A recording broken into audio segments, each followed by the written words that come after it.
네, 안녕하세요. 오토플레이입니다. 저는 지금 현대 그랜저 하이브리드 2025년형 모델을 시승하고 있는데요. 지난번에 리뷰를 통해서 25년형에 어떤 점들이 바뀌었는지 한번 안내를 해드린 바 있어요. 블랙 익스테리어 팩이 신설되었고, 그리고 이 정전식 스티어링 휠이 전 등급의 기본 옵션으로 들어가게 되었다는 것, 이외에도 후진을 할 때의 시프트 바이 와이어 변속 레버가 진동을 통해서 알려주는 거, 이런 소소한 변화들을 통해서 소비자의 의견을 좀 더 받아들이고 개선하는 모습들을 보여줬습니다. 그럼 과연 주행을 하는 데 있어서는 어떤 느낌을 전해주는지, 혹시 달라진 게 있는지 알아봐야 되겠죠. 제가 며칠 동안 좀 차를 편안하게 타고 다녔어요. 평상시에 주행을 하듯이 한 530km 정도 주행을 해봤거든요. 이 차를 타고 다니면서 느낀 점들을 전달을 해드리고자 합니다. 일단 현대 그랜저 하이브리드는 1.6L 4기통 터보 가솔린 엔진에 전기 모터를 더해서 함께 구동을 하는 시스템이죠. 엔진 최고 출력이 180마력, 그리고 최대 토크가 27kg포스미터를 내고요. 여기에 약 60마력을 낼 수 있는 전기 모터가 더해져서 이 차를 구동시킵니다. 때문에 시스템 출력 기준으로는 총 230마력 정도를 내거든요. 제로백 수치로 따져보면 제로백이 거의 한 7초 정도 나오는 것 같아요. 물론 이제 제가 테스트를 할 때 휠스핀도 좀 있고 조향도 어느 정도 들어간 상태여서 좀 더 빨라질 수도 있겠다는 생각이 들긴 했는데, 한 7초 정도로 생각을 하면 좋을 것 같습니다. 그러니까 가속 성능은 결코 부족하지 않죠. 우리가 대한민국 땅에서 일상생활용 패밀리카, 데일리카로 쓰기에 제로백 7초가 나오는 차라면 예전 같았으면 3.0 V6 엔진에 탑재하고 있었어야 가능한 수치였는데, 이제는 이 하이브리드 전기 모터와 4기통 다운사이징 엔진만으로도 충분히 소화가 가능하다는 게 정말 놀라운 일이고 우리가 만족할 만한 부분이 아닐까 싶습니다. 변속기는 6단 자동 변속기를 쓰고 있어요. 엔진과 전기 모터의 출력을 적절하게 바퀴로 전달시켜주는 역할을 하고 있는데 굉장히 매끄럽게 작동을 해줍니다.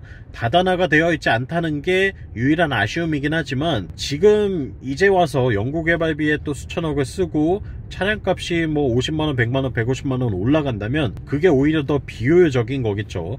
6단 자동 변속기이긴 하지만 연비나 주행 성능, 또 변속감, 여러가지 모든 측면에서 부족하다는 느낌은 전혀 받을 수 없었어요. 그렇기 때문에 사실 그 부분에 있어서는 전혀 걱정하지 않으셔도 될 것 같고요. 이게 내연기관의 변속기와는 조금 역할이 다릅니다. 하이브리드 같은 경우에는 전기 모터가 출력을 보조해주고 있기 때문에 변속기가 하는 역할이 상대적으로 줄어들고 그다지 중요해지지 않거든요. 때문에 현대에서도 계속 이 6단 변속기를 쓰고 있는 건데, 큰 문제는 전혀 없다는 거, 걱정하지 않으셔도 된다는 거 말씀드릴 수 있을 것 같아요.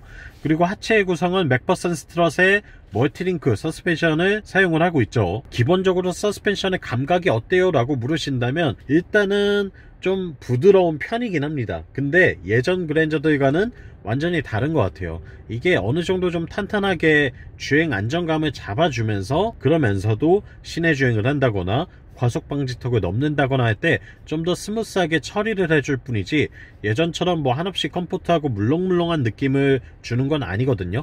그렇기 때문에 어떻게 보면 좀 탄탄하다고 느끼실 수도 있겠다라는 생각이 들었어요.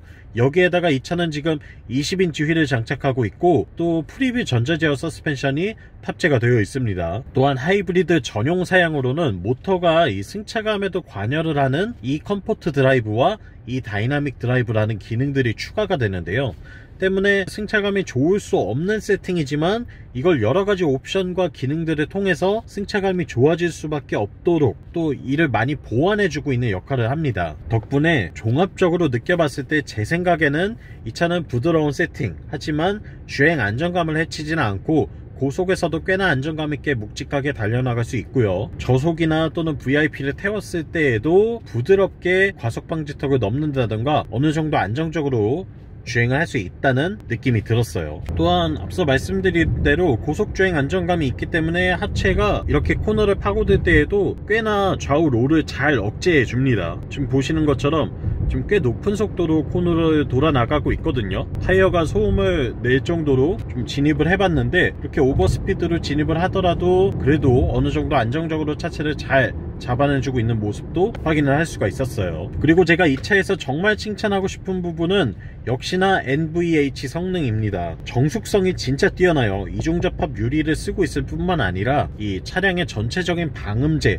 또는 소음과 진동에 대한 대책들이 아주 잘 짜여져 있기 때문에 그 부분에 있어서는 모든 이들을 만족시킬 만한 뛰어난 정숙성과 이 승차감을 같이 확보해준다 라고 평가할 수 있을 것 같고요. 지금도 바깥 소음이 거의 실내로는 유입이 되지 않고 있기 때문에 시끄러운 시내 주행을 할 때에도 언제나 편안하게 그랜저를 몰고 부드럽게 주행을 할 수가 있는 거죠. 이 부분은 역시나 준대형급 세단 그리고 현대자동차의 플래그십 세단으로서의 면모를 잘 보여주고 있다 라고 평가할 수 있을 것 같고요. 연비 같은 경우에는 제가 이 차를 530km 타는 동안 기록하고 있는 평균 연비 리터당 17.9km가 나오고 있습니다. 20인치 휠을 장착하고 있고 캘리그래피의 블랙 익스테리어 팩을 넣은 풀옵션 사양이니까 사실 연비가 그렇게 좋을 순 없는데도 불구하고 아주 꽤 좋은 연비를 보여주고 있죠. 진짜 맘먹고 연비 주행을 한다면 리터당 20km를 기록하는 것도 가능하겠다 싶었어요. 때문에 4인 또는 5인 가족이 타고 다니는 데일리카로 쓰기에도 전혀 부족함이 없고 혹은 뒷좌석에 의전용으로 타시는 용도로 따져보더라도 부족한 구성이 없고 이외에도 여러 용도로 쓰기에 우리나라의 실정에 맞는 정말 두루두루 만족도가 높은 그런 세단이라는 생각이 들었고요. 다만 이제 연식 변경을 통해서 뭔가 주행하는 데 있어서 느껴지는 변화가 있지는 않습니다.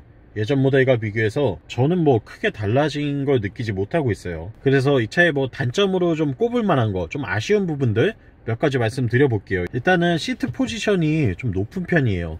제가 앞선 리뷰에서도 말씀을 드렸는데 시트 포지션이 좀 높다 보니까 키가 큰 분들은 답답할 수도 있겠다는 생각이 들고요. 그리고 이게 좀 더 낮게 안정적으로 깔리면 주행을 할 때에도 심리적인 안정감을 더 얻을 수 있거든요. 근데 그게 갖춰지지 않는다는 게 좀 아쉬운 구성.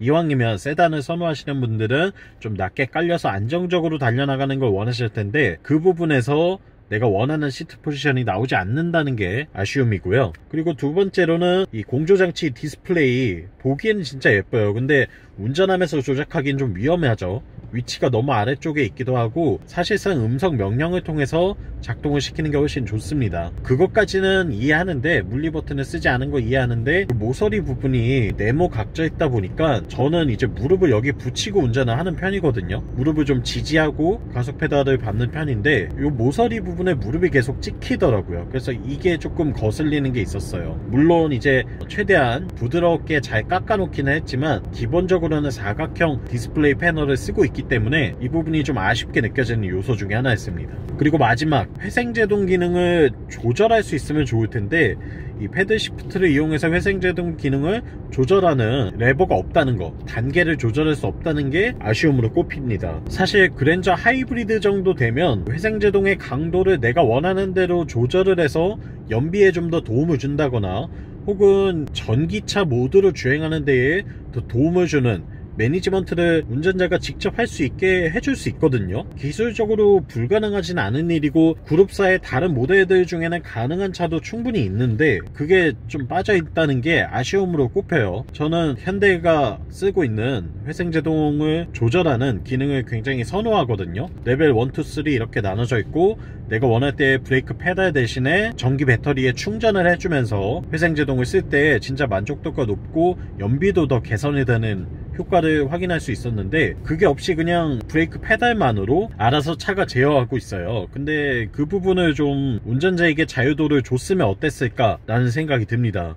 그것까지 갖춰졌다면 연비도 더 좋아졌을 것 같고 여러모로 운전자에게 만족도를 줬을 것 같은데 그게 빠져있다는 게 좀 아쉬움이고요. 나머지는 뭐 하이브리드라서 뒷좌석에 통풍 시트를 선택할 수는 없어요. 전기 배터리가 뒷좌석 시트 아래쪽으로 탑재가 되기 때문에 이 모터와 관련된 전장 제품들로 인해서 이 통풍 시트를 구현할 수는 없게 되어 있는데 이건 좀 아쉬움이긴 하죠. 하지만 기술적으로 어쩔 수 없는 부분이라서 이해를 해야 될 것 같습니다. 네, 현대 그랜저 하이브리드 시승해봤습니다. 25년형으로 돌아오면서 개선점들을 소소하게나마 느껴볼 수 있었는데 그래도 제일 중요한 건 소비자의 의견들을 적극 반영해서 최대한 바꾸려고 노력했다는 게 정말 반가운 요소인 것 같아요. 시트의 착자감 개선을 위해서 퀼팅 패턴도 완전히 새롭게 설계를 했다고 하고요. 확실히 쿠션감이 좀 달라진 것 같긴 합니다. 이외에도 안전을 위해서 여러가지 요소들을 눈에 확 띄진 않지만 소소하게나마 바꿨다는 거